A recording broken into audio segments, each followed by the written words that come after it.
asyhadu anna Muhammadan abduhu wa rasuluh. Allahumma salli wa sallim wa barik ala nabiyyina al-karim wa ala alihi wa sahbihi wa man tabi'a hudahu ila yaumiddin, amma ba'd. Ibu-ibu sekalian, muslimah dalam baik yang dimuliakan Allah, apa kabar ibu-ibu? Alhamdulillah. Pada siang hari ini kita melanjutkan pengajian kita tentang tafsir atau tadabbur surat Al-Fatihah. Terakhir yang kita bahas atau Bu masih ingat? Maliki Yaumiddin. Alhamdulillah masih ada yang ingat.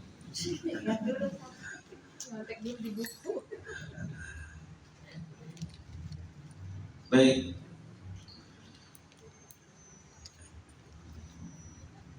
Maliki Yaumiddin. Terakhir kita bahas tentang Maliki Yaumiddin.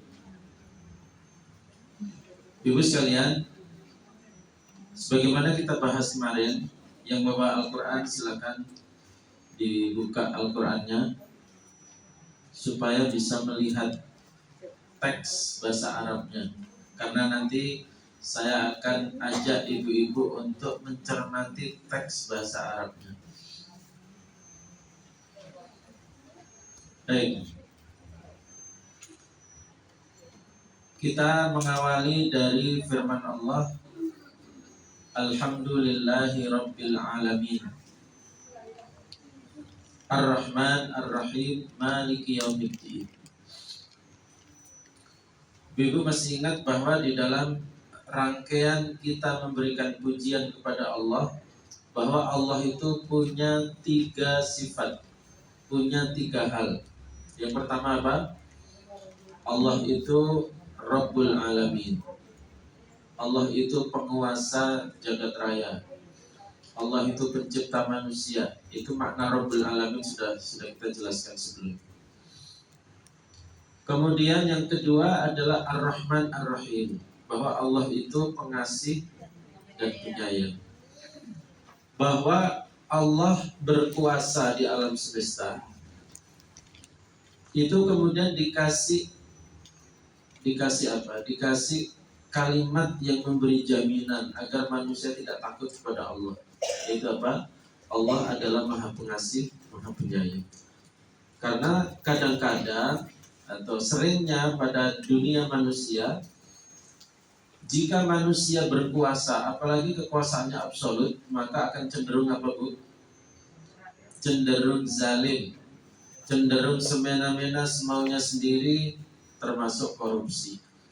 Tetapi Allah tidak. Allah itu Rabbul Alamin, kekuasaannya absolut kepada seluruh makhluk di alam semesta ini, tetapi Allah Maha Pengasih, Maha Penyayang.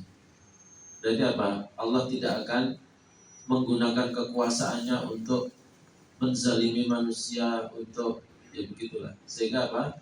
Sisi kepengasihan dan kepenyayangan Allah itu yang kemudian dikasih catatan, yaitu ciri yang kedua. Ciri yang ketiga apa?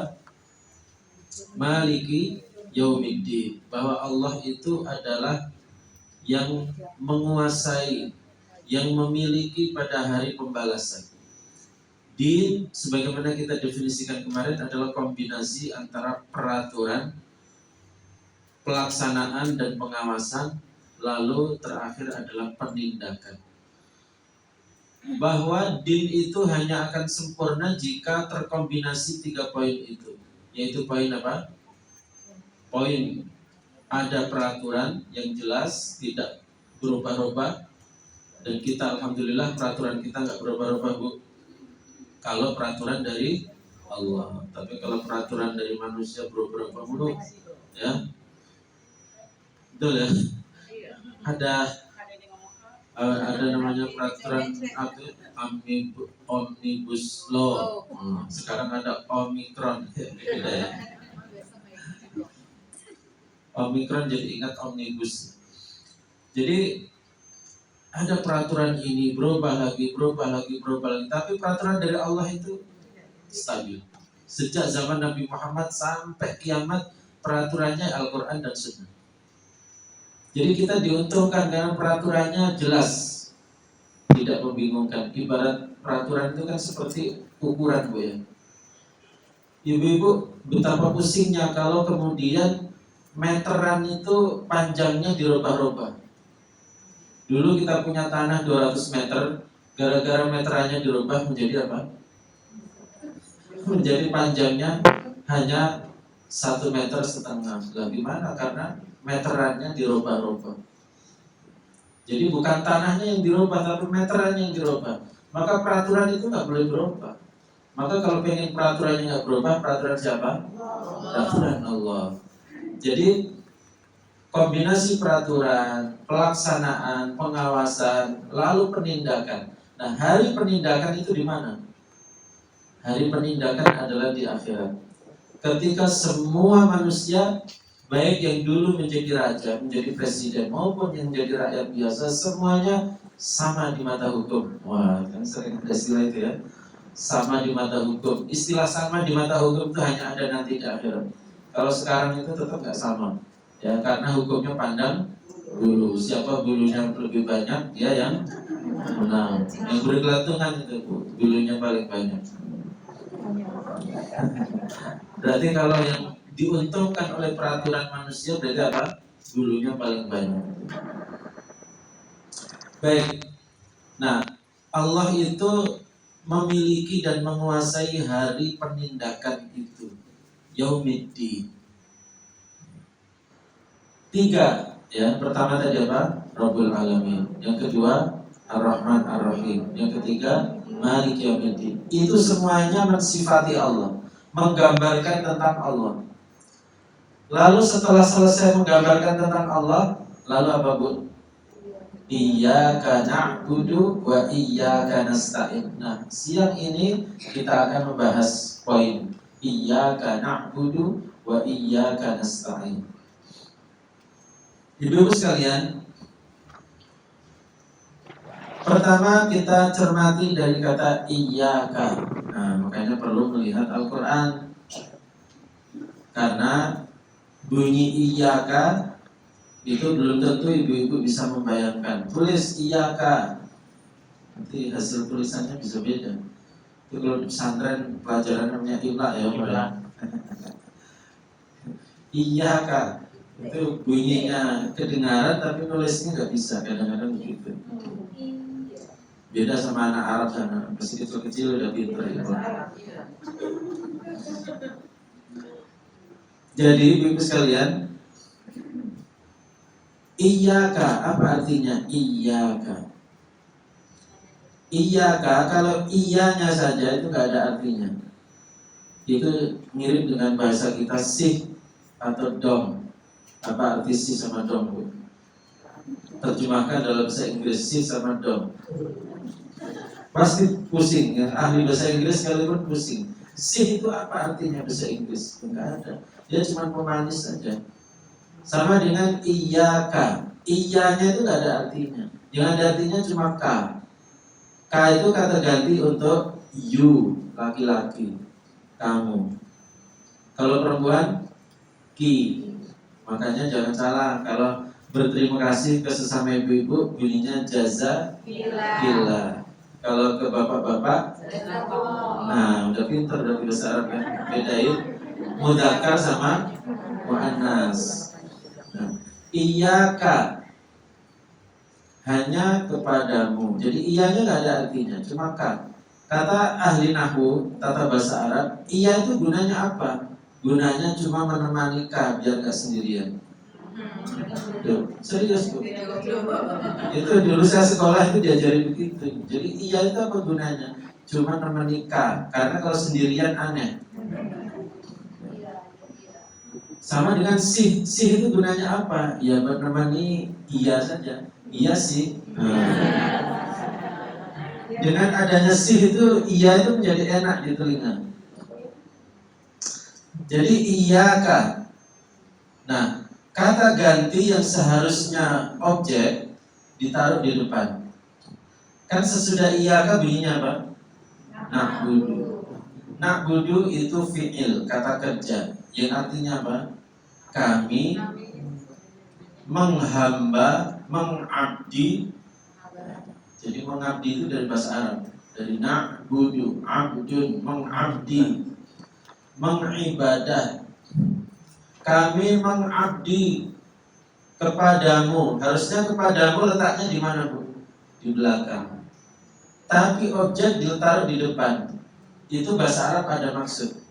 Apa maksudnya, Bu? Ketika objek diletakkan di depan, maka mengandung maksud pengkhususan dan pengecualian. Nah, berarti terjemahannya apa? Hanya kepadamu. Tapi munculnya hanya itu bukan terjemahan iya. Iya itu tidak ada artinya. Munculnya kata hanya itu adalah karena objek diletakkan di awal. Itu mengandung makna pengkhususan. Jadi ada 2 poin di sini, Ibu sekalian, kalau dicermati, ya. Iyyaka na'budu ada 2 poin. Poin pertama apa? Pengkhususan atau pengecualian. Poin yang kedua adalah memberikan penghambaan atau persembahan. Nah, berarti Ibu sekalian, yang diminta oleh ayat ini secara tidak langsung adalah kita memberikan 2 hal kepada Allah. Yang pertama memberikan apa? Pengkhususan atau pengecualian. Yang kedua baru memberikan persembahan. Kenapa? Karena tidak selalu orang yang memberikan persembahan kepada Allah itu terbingkai pengkhususan untuk Allah. Itu masalahnya. Betul nggak, Bu? Saya ngasih uang kepada seseorang, bisa jadi sesudah itu saya ngasih pula uang kepada orang lain. Mungkin saja orang hari ini memberikan penghambaan kepada Allah, tapi besok memberikan penghambaan kepada selain Allah. Sangat mungkin. Itulah makanya dikasih pengkhususan di awal. Jadi rangkaian pertama justru yang perlu diberikan kepada Allah itu apa, Bu? Pengkhususan. Baru yang kedua persembahan. Ini 2 hal gak bisa dipisah, Bu. Pengkhususan saja atau pengecualian saja tanpa penghambaan gak ada gunanya. Misalnya gini, kaulah satu-satunya, kaulah satu-satunya, terus saja diulang-ulang. Iya, satu-satunya dalam apa? Kamu ngomong itu maksudnya mau ngapain ke saya gitu? Kamu satu-satunya. Iya, kamu satu-satunya mau saya tembak loh. Kan nggak enak gitu. Jadi pengkhususan itu satu hal, persembahan satu hal. Itu harus dipahami bahwa ini 2 bagian tetapi satu rangkaian utuh. Sebab kalau kita memberikan pengecualian saja untuk Allah, ya Allah, Engkau adalah satu-satunya, Engkau adalah satu-satunya. Tergantung lanjutannya mau diapain, satu-satunya, ya. Sama dengan ya Allah, Engkau adalah tujuan ibadah kami, Engkau adalah tujuan ibadah kami. Dikhususkan enggak? Enggak sih. Buktinya kalau ada Gunung Semeru meletus, maka sang penunggu perlu disapa juga. Berarti apa? Berarti salatnya sudah menghadap kepada Allah, tetapi ketika minta garansi keamanan di Gunung Semeru, mintanya kepada makhluk yang pakai jeans. Maksudnya makhluk bernama jin.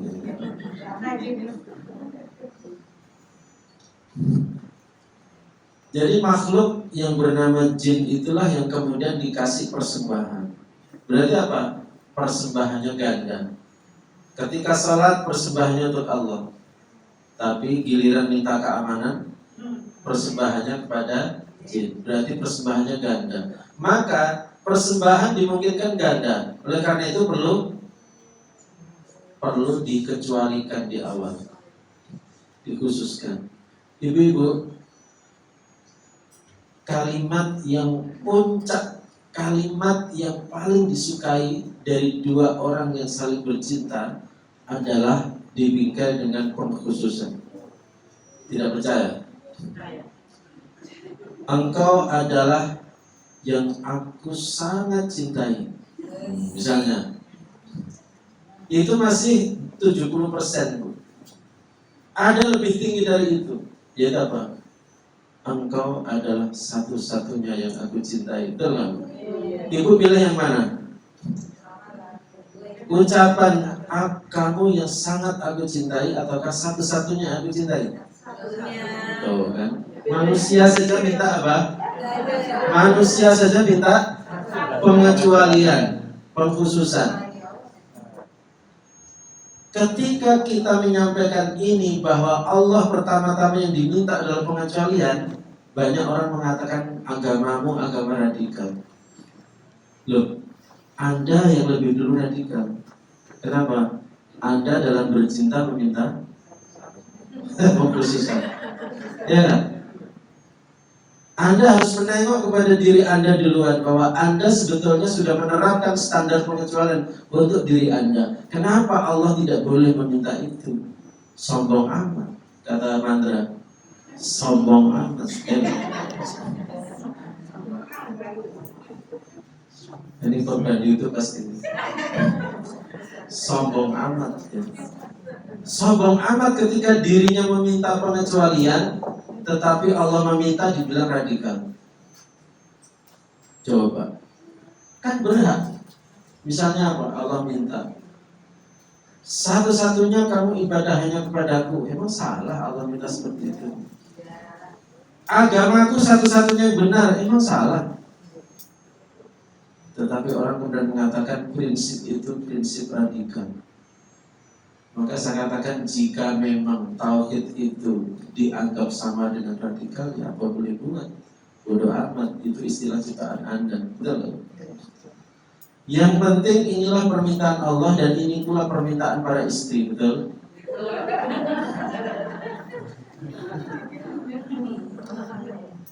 Dan itu pula permintaan para suami. Betul nggak? Dan itu pula permintaan dua orang yang pacaran. Coba kalau kalimatnya begini, Bu.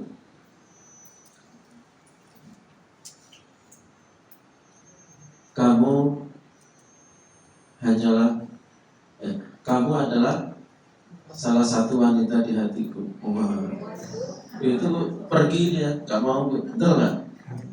Dia maunya apa? Kamu adalah satu-satunya wanita di hatiku.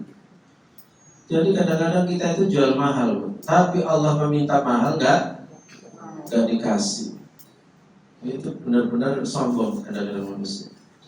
Dirinya meminta pengecualian, tetapi ketika Allah meminta, padahal Allah paling berhak. Paling berhak minta apa? Minta pengecualian, minta pengkhususan. Ketika Allah minta pengkhususan, dibilang radikal. Maka kalau orang belum memahami konsep ini, bahwa Allah meminta pengkhususan, agama ini meminta pengkhususan, ibadah meminta pengkhususan, maka dia pasti belum paham ajaran Islam dengan baik. Islam satu-satunya bukan? Ya, yang lain bagus juga sih. Berarti apa? Berarti belum memberikan pengecualian untuk Islam. Tuhan yang legal siapa? Allah. Yang lain? Ya, ada juga, tergantung agamanya. Berarti Tuhan Allah itu bukan satu-satunya. Yang legal ternyata banyak. Betul nggak, Bu? Berarti Allah di negeri ini belum menjadi satu-satunya. Makanya Allah masih meminta. Saya belum ridho pokoknya. Di negeri yang belum menjadikan aku satu-satunya, negeri itu belum aku ridhoi secara penuh. Nah, ciptaan negeri ini kan ciptaan Allah, Bu, ya nggak? Allah kok belum dijadikan satu-satunya? Allah berhak nggak masih nuntut? Orang-orang Muslimah adalah baik.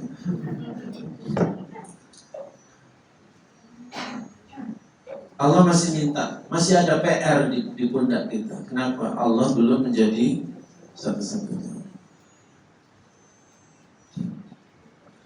Baik, ibu-ibu sekalian. Wah, ini makin sore makin ngantuk. Baru penggal yang kedua adalah na'budu.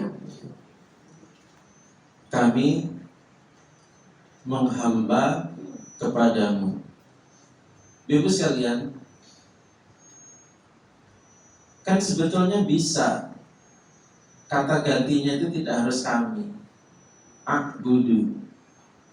Kalau bahasa Arab, kami, ya, fi'il mudhari itu kalau nun na'budu berarti siapa pelakunya? Kami. Kalau saya berarti apa? A'budu.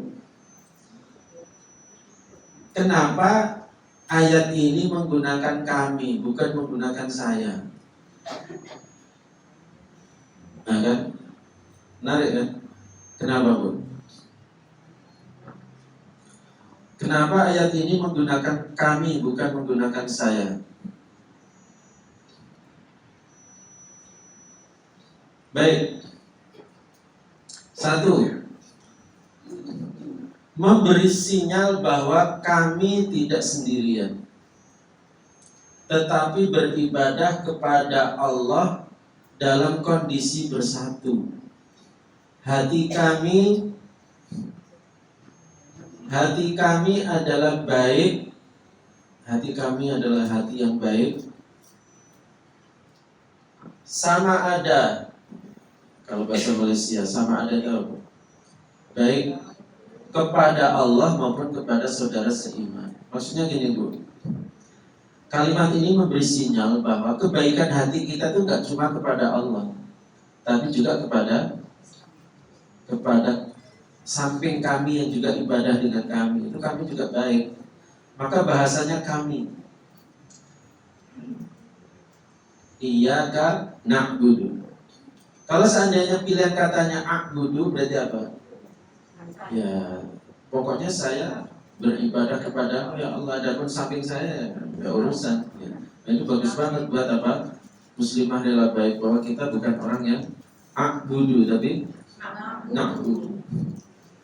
Yang kedua, ibadah bersama-sama itu lebih Allah sukai karena lebih banyak poin ibadah yang bisa dilaksanakan.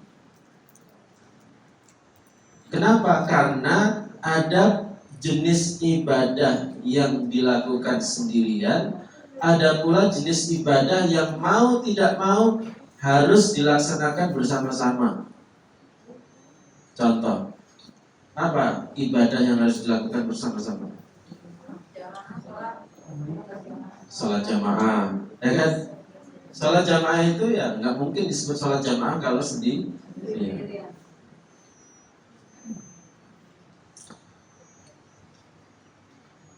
Ada juga jenis yang lain, contohnya apa? Memerangi orang kafir, bisa nggak sendirian? Ya nggak bisa. Berarti apa? Pernyataan bahwa kami menghamba kepadamu itu juga menjadi sinyal bahwa kami siap ibadah dalam konteks individu maupun ibadah dalam konteks ibadah yang membutuhkan ta'awun bersama yang lain.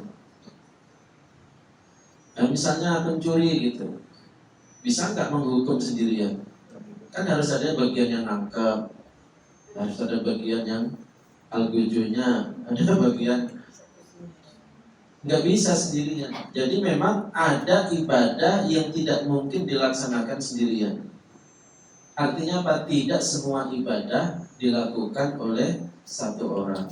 Nah artinya gini, karena kemungkinannya bisa dua itu, maka kita sebut yang mewakili dua-duanya. Maka disebut apa? Kami. Secara otomatis dengan memakai kami, yang sendirian masuk.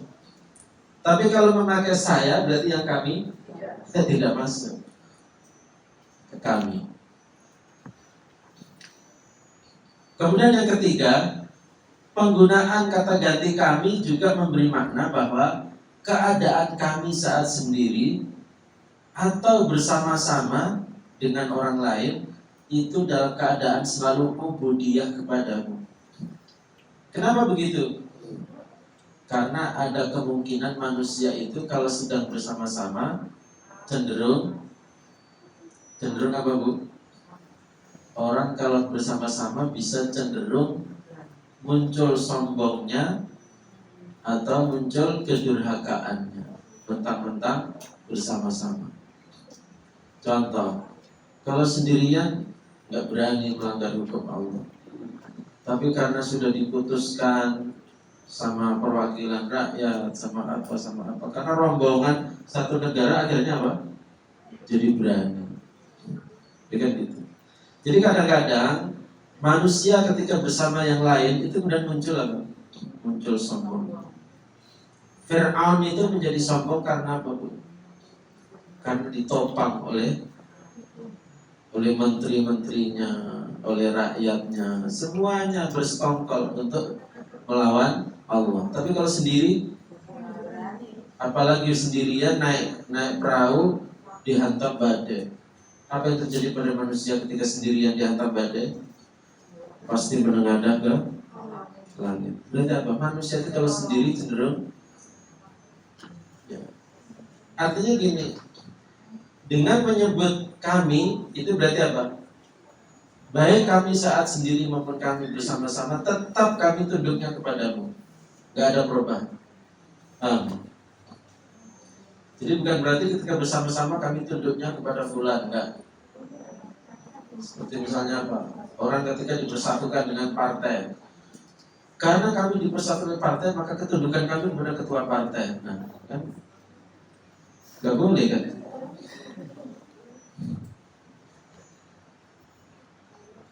Nah, jadi itu diantara alasannya kenapa menggunakan, bukan kenapa ya, tapi hikmah. Itulah pentingnya tadabbur. Kita menjadi apa? Iya ya. Al-Quran memberi pilihan na'budu bukan a'budu, itu saja mengandung banyak sekali apa? Hikmah. Baik. Kemudian yang kedua, penggal yang kedua apa? Nasta'in. Apa artinya nasta'in, Bu?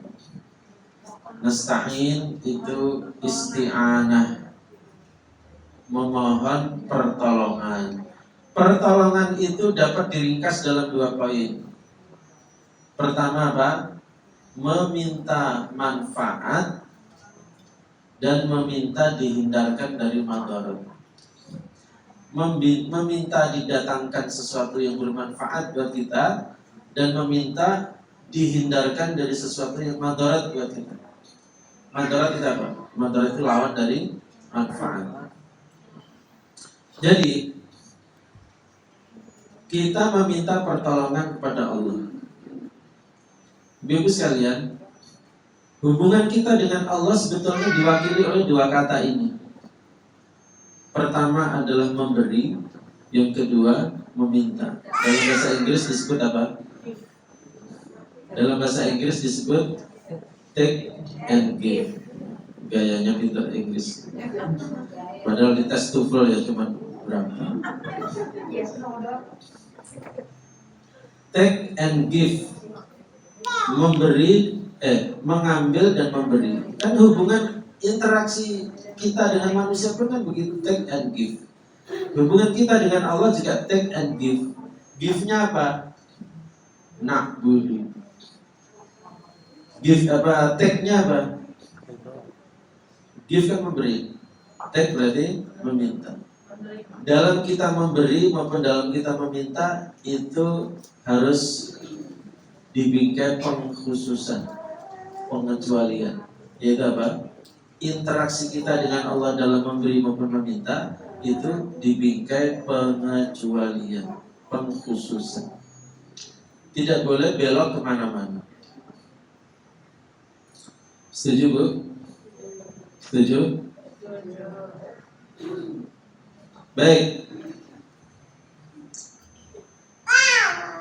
Bisa dilanjut?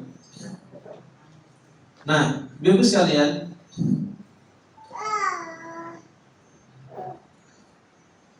Kalau tadi kalimatnya adalah Alhamdulillahi Rabbil Alamin Ar-Rahmanir Rahim Maliki Yaumiddin. Itu sifatnya apa, Bu? Sifatnya adalah menjelaskan tentang Allah. Menjelaskan tentang Allah. Baru pada kalimat inilah, kalimatnya berupa pernyataan dari kita yang sifatnya adalah semacam apa? Semacam proklamasi, semacam pernyataan komitmen. Kalau tadi kan isinya pujian, Alhamdulillahirabbil alamin.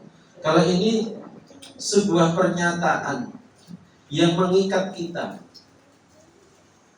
Ibu-ibu sekalian,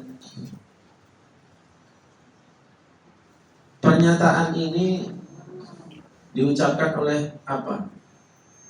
Diucapkan oleh lidah kita. Makanya diperintahkan untuk dibaca, bukan hanya dibatin. Kenapa harus dibaca?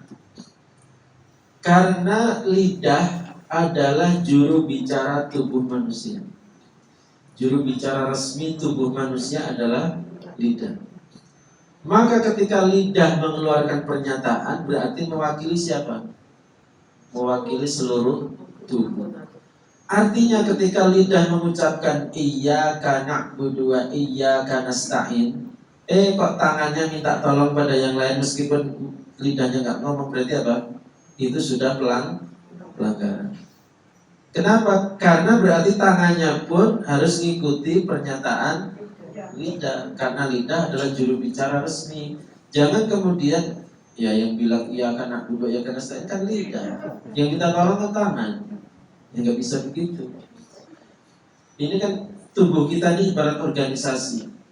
Ibarat organisasi, juru bicara resminya adalah lidah. Itulah makanya ada ibadah yang berkaitan dengan juru bicara seperti zikir, ya, doa, bacaan-bacaan, membaca Al-Quran. Itu adalah ibadah, memang ibadah yang diperintahkan dilaksanakan oleh sang juru bicara. Dan ketika sang juru bicara sudah mengucapkan, berarti seluruh tubuh terkena konsekuensi. Tidak bisa kemudian ada anggota tubuh yang merasa tidak terkena konsekuensi dari ucapan lidah. Dan berapa kali kita ucapkan itu, Bu? Iyyaka na'budu wa iyyaka nasta'in itu berapa kali dalam sehari? Ya, kalau mengikuti standar hadis, la sholata liman lam yaqra' bi Fatihatil Kitab. Tidak sah salatnya orang yang tidak membaca Fatihah. Padahal Fatihah itu harus dibaca setiap rakaat. Sehari semalam ada berapa rakaat? Ada 17. Berarti minimal 17 kali pernyataan ini diulang-ulang.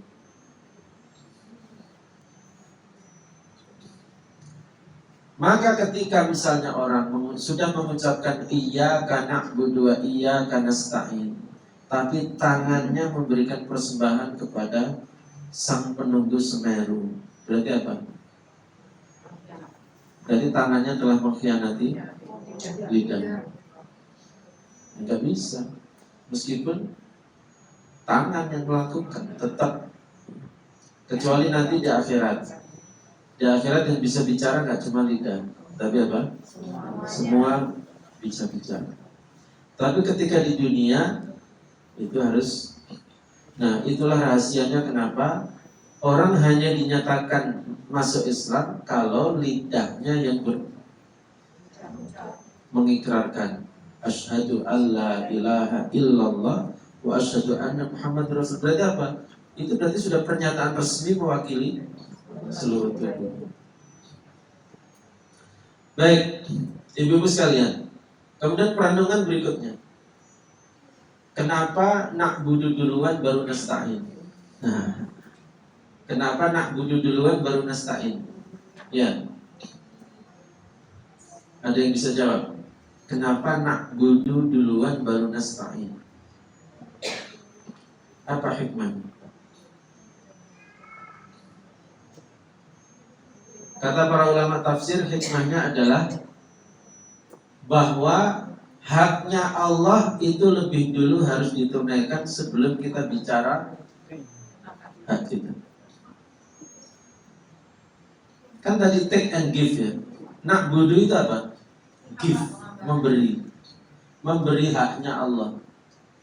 Karena Allah berhak mendapatkan rukuk, mendapatkan sujud, mendapatkan seluruh rangkaian ibadah kita.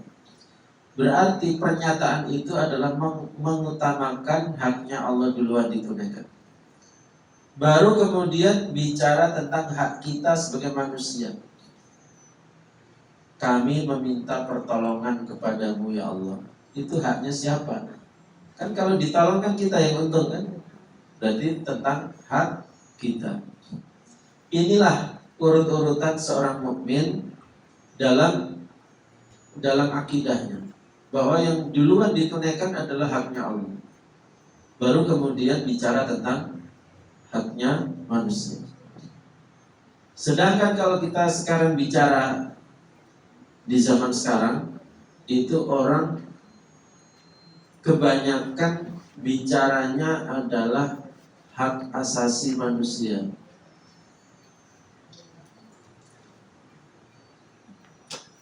Bicara tentang hak asasi manusia, tetapi lupa membahas hak asasi Allah.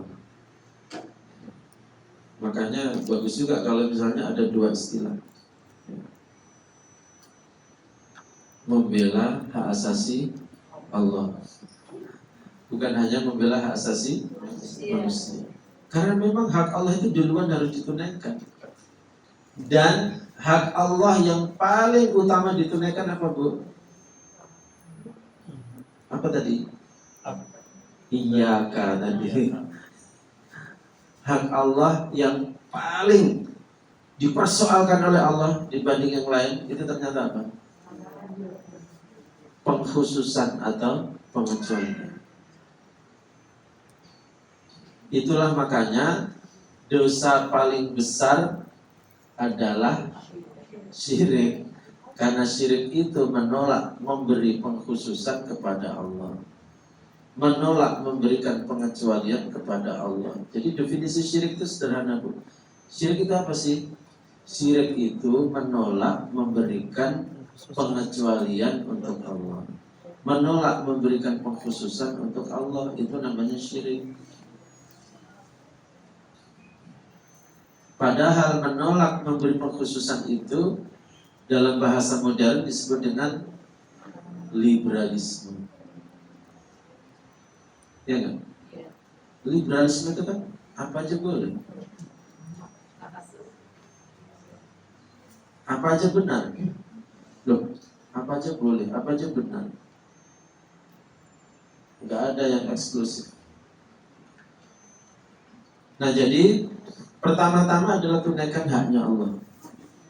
Ini adalah hikmah dibalik mendahulukan na'budu dibanding nasta'in. Yaitu kita diajari supaya mendahulukan haknya Allah. Dan hak Allah yang paling dipersoalkan oleh Allah adalah hak mendapatkan pengecualian. Baru kemudian hak mendapatkan persembahan atau ibadah.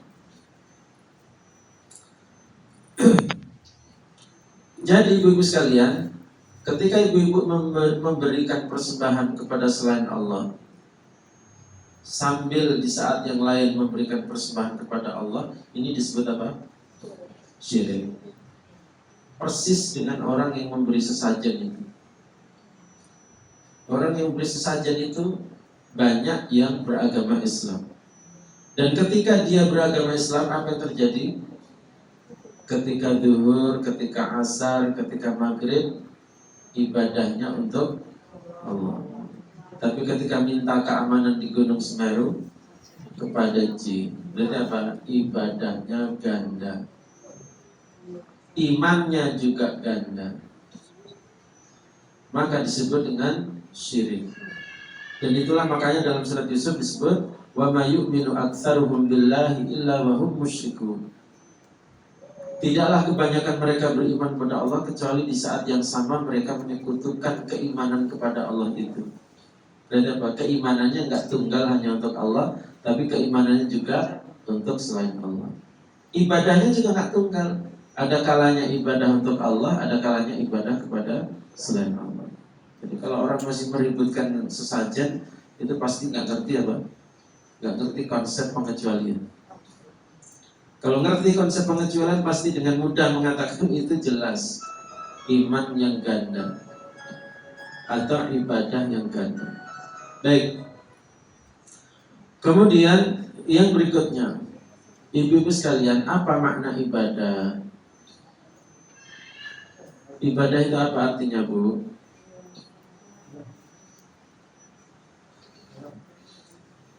Ibadah dari kata abdun.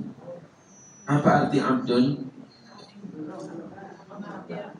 Abdun itu budak. Ibu kenal budak? Sayang sekali zaman kita sudah gak ada perbudakan. Bukan menyayangkan bahwa itu enggak. Menyayangkan apa?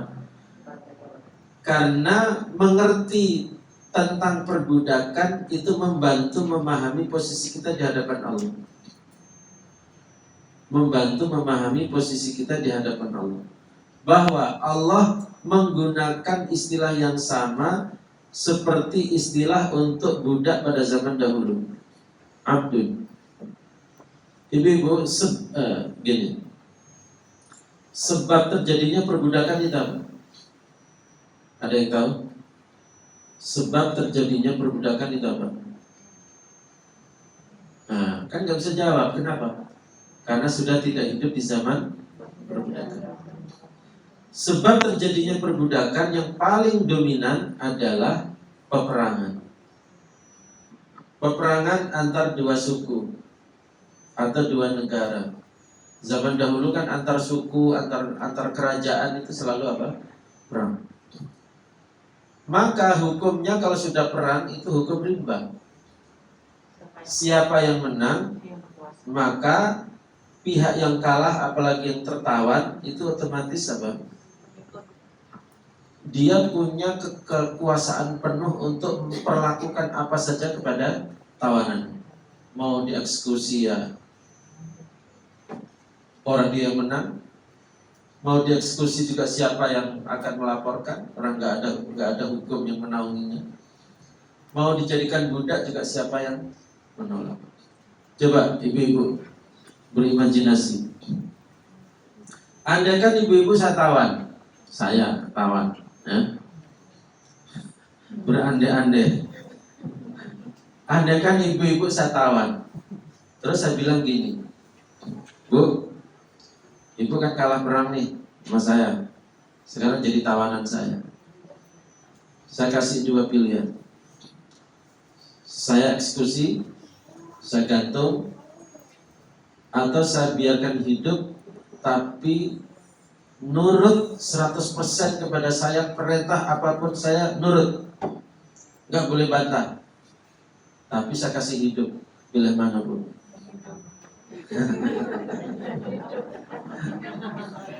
Artinya, Bu, kenapa dulu kok muncul perbudakan? Itu adalah jawaban logis daripada dibunuh, kan itu persoalannya.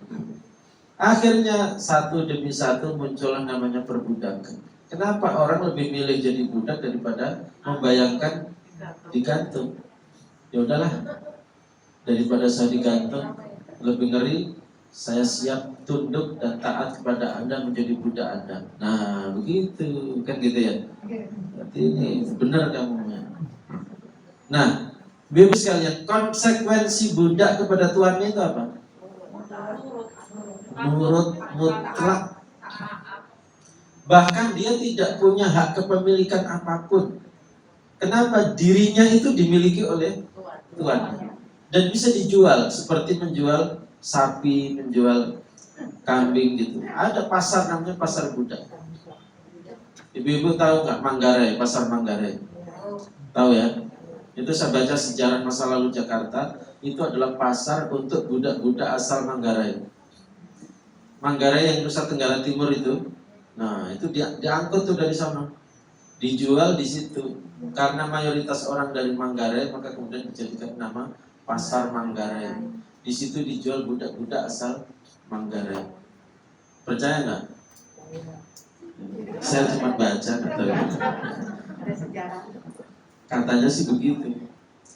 Baik, intinya perbudakan itu memang logis. Kenapa? Daripada orang dibunuh, milih hidup, walaupun harus mengabdi kepada Tuhan. Dia tidak memiliki kepemilikan, bahkan bisa dijual. Berarti posisi budak dengan tuannya adalah apa? Seperti hak milik, seperti hewan. Bahkan kalau budak itu wanita boleh digauli oleh pemiliknya yang laki-laki, tetapi nggak bisa kebalikannya. Kebalikannya kebayang nggak? Tuannya perempuan, budaknya laki-laki.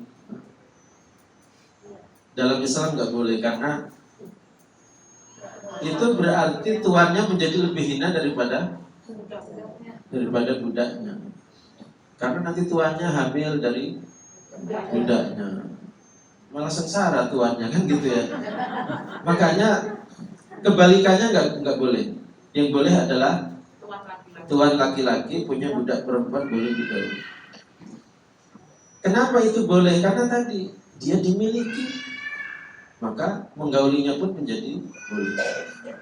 Dan itu salah satu motivasi perang pada zaman dahulu kan itu. Nggak dapat ghanimahnya, dapat. Makanya alhamdulillah zaman kita sudah nggak ada perbudakan. Tapi tadi menjadi problem karena kosakata ini dipakai untuk apa? Menggambarkan hubungan kita dengan Allah. Na'budu berarti apa artinya? Kami memposisikan diri sebagai budak di hadapan-Mu ya Allah. Nah itu artinya. Berarti gimana? Kami menyatakan memposisikan diri menjadi budak di hadapan-Mu ya Allah. Berarti gimana? Ya berarti disuruh apapun sama Allah nurut. Disuruh mati oleh Allah ya nurut. Ya kan orang suruh perang itu kan suruh menjemput kematian, suruh jihad melawan orang kafir. Kalau memang dia budak di hadapan Allah berarti apa? Siap. Gak ada kemudian merasa berat, takut mati segala macam, itu gak ada. Kenapa? Dia sudah mengeluarkan pernyataan, aku dengan sukarela menjadi budak di hadapan-Mu ya Allah. Sekarang masih ada tambahan perenungan. Lebih sulit mana? Mencari ridho Tuhan yang manusia ataukah mencari ridho Tuhan Sang Pencipta? Sama-sama hubungannya perbudakan. Manusia supaya diridhoi tuannya yang juga manusia itu lebih mudah. Kenapa? Karena dia hanya bisa mengamati yang zahir. Benar nggak? Walaupun hatinya dongkol banget, asal secara fisik kelihatan gercep gitu, itu tuannya sudah apa? Kamu budak yang bagus, betul nggak? Kamu budak yang bagus, kenapa? Kamu gercep, kamu nggak lelet, nggak lambat-lambat. Padahal hatinya dongkol. Tapi kalau Allah bisa nggak begitu, Bu? Nah itu problemnya, Bu. Menjadi budak di hadapan manusia itu penilaiannya lebih mudah karena hanya perkara zahir. Sedangkan menjadi budak di hadapan Allah menjadi lebih sulit karena penilaiannya zahir dan batin. Kenapa zahir dan batin? Lah Allah Maha tahu. Masa disuruh Allah nggak Maha tahu kan? Allah kan Maha tahu, nggak bisa dipungkiri itu. Karena Allah Maha tahu, maka penilaiannya zahir dan batin. Maka beratnya di situ kita menjadi budak di hadapan Allah bukan hanya secara zahir, tetapi menjadi budak di hadapan Allah juga secara batin. Itulah makanya kita nggak akan bisa menandingi posisi Rasulullah. Kenapa? Rasulullah itu batinnya sudah dicuci pakai air Zam-Zam. Sehingga ketika menjadi hamba di hadapan Allah, itu Nabi Muhammad itu betul-betul lahir dan batinnya itu memang hamba. Kadang-kadang kita kan belum bisa begitu. Lahirnya sudah menjadi hamba, tapi batinnya masih suka gini misalnya. Ketika saudaranya dapat kenikmatan, ya Allah kok dia mulu sih dapat rezeki ya, aku kok enggak. Berarti apa? Batinnya masih protes. Andaikan Allah bicara langsung dengan kita akan bilang apa? Kamu kan Buddha, terserah aku kan? Betul kamu? Kamu kan Buddha, terserah aku mau aku kasih mau enggak? Aku kasih juga masih mending. Ya, kamu kan aku ciptakan, aku kasih makan. Temanmu dikasih aja kamu sewot. Kamu ini Buddha nggak? Wah, diomelin, betul nggak Bu? Diomelin itu kalau iri sama temannya. Karena, nah itu yang saya maksud bahwa arti ibadah itu adalah, jadi iya karena budu kalau diterjemahkan dengan pendekatan ini berarti apa? Ya Allah, hanya kepadamu kami menempatkan diri sebagai budak yang taat. Karena menjadi budak maka tidak ada batasan. Mulai dari bangun tidur sampai tidur kembali. Karena status budak tidak pernah putus. Seluruh waktu kita adalah budak di hadapan Allah. Kenapa Allah menggunakan kosakata budak? Ya karena memang gak ada kosakata yang lebih rendah menggambarkan relasi dua pihak. Coba, suami dengan istri tetap ada sejajarnya. Tapi kalau sudah tuan dengan budak itu kan jauh banget. Sekarang ada nggak kosakata lebih rendah dari itu? Nggak ada. Maka kemudian dipakai meskipun sebetulnya masih kurang. Harusnya itu ada kosakata yang lebih rendah lagi. Tapi kan nggak ada gitu. Maka Allah menggunakan apa? Budak. Iyyaka na'budu. Makanya jangan protes kalau mendapat takdir dari Allah. Makanya salah satu iman itu apa? Iman bil qadar khairihi wa syarrihi. Iman kepada takdir, baik takdir itu kita sukai, baik dalam kacamata kita, karena seluruh takdir itu menurut Allah ya baik. Maksudnya baik dalam kacamata kita atau tidak baik dalam kacamata kita. Itu semuanya harus diridhoi. Kenapa harus ridha, Bu? Karena kita adalah budak. Dan coba bandingkan, Bu, betapa rendahnya posisi kita di hadapan Allah. Kalau budak tadi, Bu, manusia dengan manusia, itu kan karena apa? Cuma dikasih kesempatan hidup, bukan diciptakan oleh tuannya, betul kan? Sedangkan manusia di hadapan Allah itu nggak cuma dikasih kesempatan hidup, diciptakan dari nggak ada. Diciptakan dari nggak ada. Maka otomatis dimiliki oleh Allah. Maka otomatis apapun keputusan Allah untuk kita, ya udah, legowo saja. Orang kita budak, mau ngapain lagi?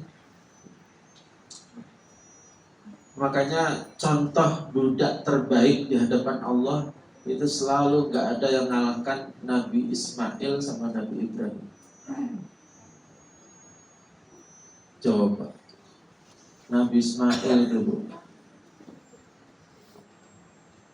mendapatkan posisi yang gak enak. Ya udah, Bang. Disebut ibu-ibu kalau dalam posisi itu mungkin minta lukir. Pak, bapak kan sudah tua. Kalau posisinya kita tuker aja gimana, Pak? Yang penting kan taat pada Allah. Kita berdua kan taat pada Allah, iya. Tapi posisinya kita tuker, Pak. Bapak yang saya sembelih. Seperti COVID ya, rumah sakit itu kan kalau sudah membludak nggak tertangani, itu yang sudah susah ditangani itu kan kemudian apa? Dibiarkan mati. Diutamakan yang masih punya kesempatan masa depan panjang, yang tua-tua. Ya betul itu betul, itu di dunia kesehatan kan begitu. Nah ini kan juga begitu harusnya kan ya. Yang satu diperintahkan menyembelih, yang satu diperintah disembelih. Ini masih muda malah mendapat posisi disembelih. Dia nawar harusnya. Tapi ketika nggak nawar itu berarti apa? Berarti beliau berdua adalah budak yang sempurna di hadapan Allah. Budak yang sempurna di hadapan Allah. Itu saya kadang mikir tuh heran gini. Itu ketika berdua pergi ke menuju tempat sembelihan itu obrolannya apa ya? Nah, coba bayangin Bu, obrolannya apa kira-kira? Nah, kamu nanti besar pengen jadi apa nak? Berubah, Pak mikir masa depan orang mau sembelih. Kadang-kadang lamunan konyol itu, ya apa ya obrolannya waktu itu? Orang bapak mau nyembelih pasti tanya masa depan segala, cita segala. Jadi beliau berdua itu adalah contoh budak terbaik. Makanya menjadi Abul Anbiya, bapaknya para nabi. Luar biasa. Dan Nabi Ibrahim itu orang yang memberikan pengecualian paling tuntas kepada Allah. Memberikan pengecualian, luar biasa. Ya. Gak ada duanya pokoknya. Yang bisa menandingi cuma Nabi Muhammad. Baik.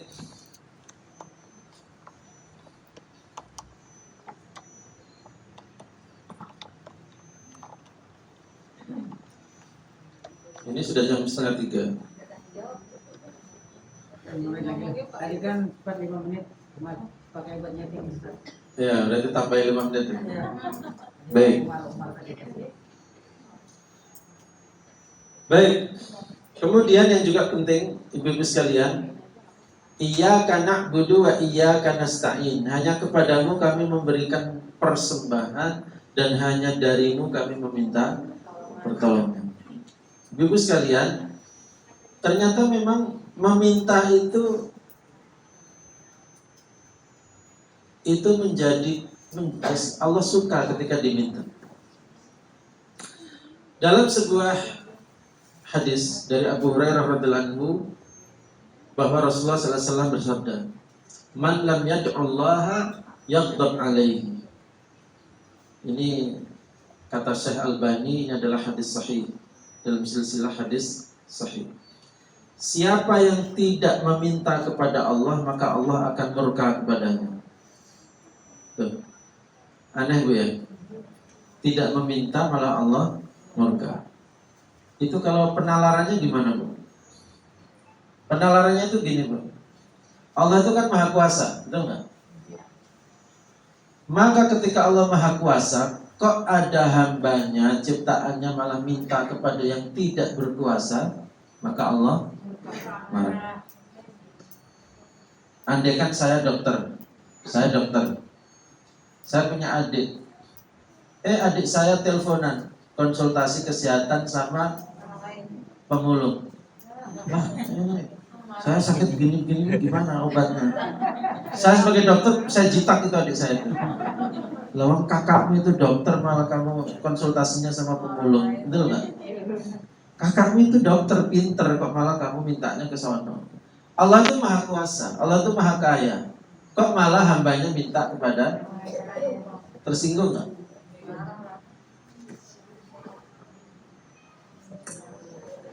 Ibu-ibu aja kalau merasa paling cantik lalu tidak dibilang cantik, woi marah luar biasa. Betul nggak? Makanya suami harus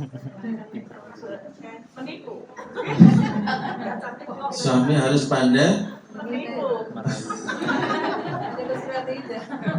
Suami harus pandai memberikan pujian yang tepat. Memang istrinya cantik, bilanglah cantik.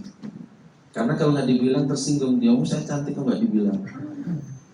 Allah tuh maha kuasa kok nggak diminta, kan gitu. Allah tuh maha kuasa kok malah nggak diminta. Mintanya sebab kalau orang tidak minta kepada Allah pasti minta kepada selain. Apalagi mintanya sudah terang-terangan. Kemudian poin yang terakhir, ibu-ibu sekalian,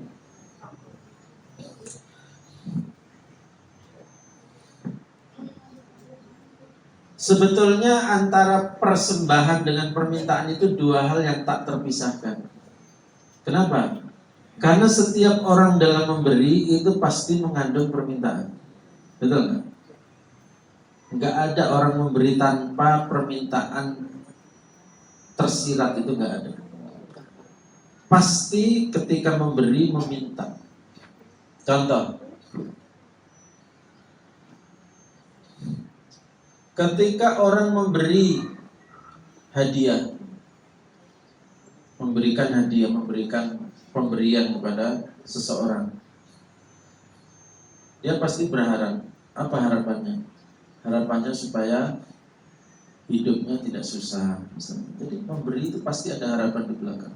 Nggak mungkin memberi tanpa. Rasulullah SAW juga pernah memberi kepada orang-orang yang baru masuk Islam ya, ketika perang Hunain, penaklukan kota Mekah. Kemudian banyak orang Mekah yang masuk Islam, termasuk tokoh-tokohnya. Mereka ikut dalam perang Hunain. Banyak rampasan perang yang didapat. Maka Rasulullah memberikan 100 ekor unta kepada Abu Sufyan, 100 lagi kepada Fulan, 100 lagi kepada Fulan. Apa tujuannya? Untuk takliful qulub, untuk menjinakkan hatinya. Berarti memberi itu nggak ada pemberian tanpa maksud. Termasuk ketika orang memberi sedekah, memberi pada manusia, dia minta apa? Minta balasannya dari Allah. Berarti apa? Nggak ada pemberian yang disebut tanpa pamrih, itu nggak ada. Pasti pemberian ada pamrih. Walaupun pamrihnya ada yang melingkar gitu. Memberinya ke sono tapi mintanya ke Allah. Didoain, Mbak. Ya? Minta didoain biasanya. Minta didoakan ya. Baik, jadi maksudnya begini, jangan jangan menganggap remeh pemberian, karena di balik pemberian itu ada permintaan. Dan ketika orang memberikan sesuatu kepada pihak lain, berarti dia juga minta tolong pada pihak lain. Contohnya adalah memberi sesajen. Memberi sesajen itu kepada siapa, Bu? Ya, katanya sih bahasanya sedekah. Ada sedekah laut, sedekah gunung, ada sedekah jembatan, sedekah bumi, ada sedekah apa lagi. Padahal kalau dicermati dia sedang memberikan kepada jin. Apakah itu tanpa pamrih? Ada pamrihnya. Pamrihnya apa? Tolong dong beri garansi keamanan. Lain kali jangan meletus lagi. Kan gitu. Berarti apa? Memberi na'budu pasti mengandung nasta'in. Itulah tadi saya bilang bahwa antara na'budu dengan nasta'in itu pasti satu rangkaian, nggak bisa dipisahkan. Demikian pula dalam kita memberikan rukuk dan sujud kita, memberikan sholat kita minta apa, Bu, kepada Allah? Ya minta macam-macam. Minta ridhonya, minta cintanya, minta surganya. Di dunia juga minta dimudahkan urusannya. Kita malah sapu jagat banget, Bu. Sholat itu yang nggak tertulis dalam permintaan kita itu, ngasihnya sholat tapi mintanya apa? Rabbana atina fid dunya hasanah wa fil akhirati hasanah. Kita semuanya mau, sehingga sampai apa? Nggak perlu disebut. Hanya rukuk dan sujud aja, sholat yang khusyuk, biar Allah sendiri nanti yang akan memberi pada perkara yang kita butuhkan. Sebab kadang-kadang kita meminta, ternyata permintaan itu tidak dikabulkan oleh Allah karena bisa jadi itu tidak manfaat buat kita. Ya. Baik, sampai di sini jam 2:40 kajian ayat iyyaka na'budu wa iyyaka nasta'in. Baik, barangkali ada yang ingin ditanyakan atau diperjelas, dipersilakan.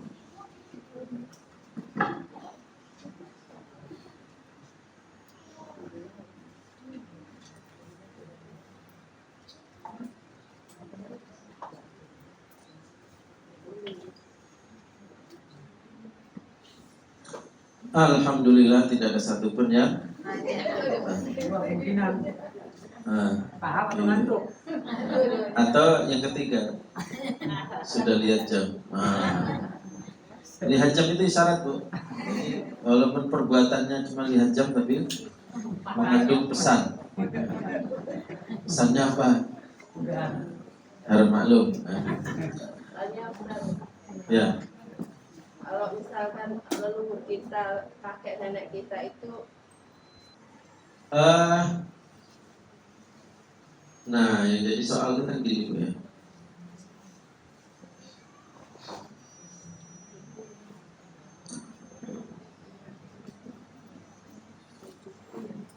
Bahwa Nabi Muhammad dilarang memintakan ampun kepada keluarganya yang telah meninggal. Jika meninggalnya, status meninggalnya dalam keadaan musyrik. Nah, yang jadi soal adalah kemusyrikan seseorang, status musyrik yang kemudian dianggap keluar dari Islam, itu kan bukan kesimpulan rahasia. Maksudnya begini, kesimpulan rahasia. Kesimpulan rahasia itu misalnya saya lihat orang, menurut saya dia sudah keluar dari Islam. Itu kan kesimpulan rahasia. Tapi keislaman atau keluar dari Islam itu adalah status yang harus terbuka di depan publik. Gitu. Kenapa? Karena ketika masuk Islam juga bukan rahasia, tapi ada syahadat, ada saksi. Maka ketika dinyatakan keluar dari Islam, itu mesti apa? Mesti juga ada bukti yang jelas dan diakui oleh pihak yang berwenang bahwa dia dinyatakan telah keluar dari Islam. Kalau sudah dinyatakan keluar dari Islam, maka tidak boleh dimintakan ampun karena sudah wafat. Dimintakan hidayah boleh nggak Bu? Kejebak ini berarti, kejebak. Berarti udah nggak konsen karena udah lihat jam. Kan sudah wafat. Mintakan ampun nggak boleh, mintakan hidayah boleh nggak? Nggak boleh, orang yang udah meninggal. Berarti Ibu udah agak ya. Udah agak pengen pulang. Ini nggak konsen. Orang yang sudah meninggal kok didoain hidayah, buat apa? Orang sudah meninggal. Jadi apa?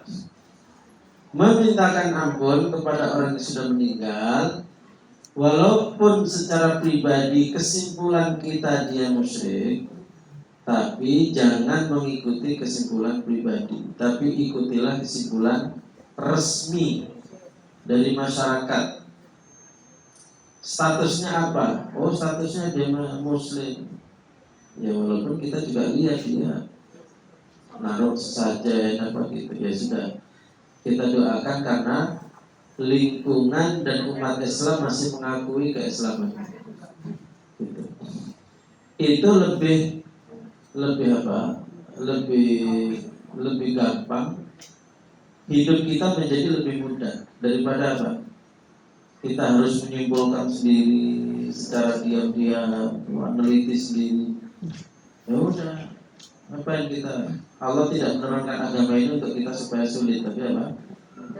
Mudah. Makanya ketika masuk Islam itu sesuatu yang terbuka, maka dinyatakan keluar dari Islam itu juga mestinya sesuatu yang terbuka. Memang yang jadi problem adalah ketika sistem politiknya tidak ada lembaga yang secara resmi menyatakan keluar dari Islam gara-gara perbuatan syiriknya. Biasanya orang dinyatakan keluar dari Islam hanya terjadi kalau yang bersangkutan menyatakan pindah agama. Itu baru kemudian KTP-nya pindah. Oke lah, karena yang ada baru itu ya sudah, pakai saja yang itu. Daripada kita pusing harus menyimpulkan sendiri. Wallahu a'lam bishawab. Ya, silakan.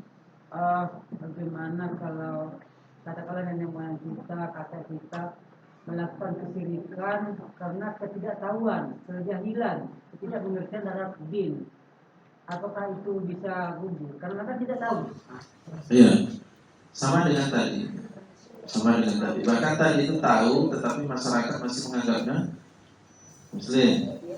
Itu aja kita ya udah pakai itu aja. Apalagi dia memang tidak tahu, ya kan? dia melakukan kesyirikan dan dia tidak tahu kalau itu adalah perbuatan yang syirik, dan masyarakatnya juga mesti mengakui bahwa dia adalah muslim dan sebagainya, maka ya sudah, kita doakan mudah-mudahan Allah ampuni, karena dia melakukan itu karena tidak tahu. Baik, cukup ya ibu-ibu. Saya kira sampai di sini, kurang lebihnya mohon maaf. Apabila ada kesalahan kita mohon ampun kepada Allah SWT. Mudah-mudahan sehat-sehat semua, ibu-ibu muslimah adalah baik, dimudahkan oleh Allah dalam seluruh aktivitasnya, dalam ekonominya, dimudahkan rezekinya, yang sakit dan Allah sembuhkan, Amin. dan selalu mudah-mudahan kita dipererat persaudaraan kita di dalam iman dan Islam. Demikian, semoga bermanfaat. Alhamdulillahirabbil alamin. Wassalamualaikum warahmatullahi wabarakatuh.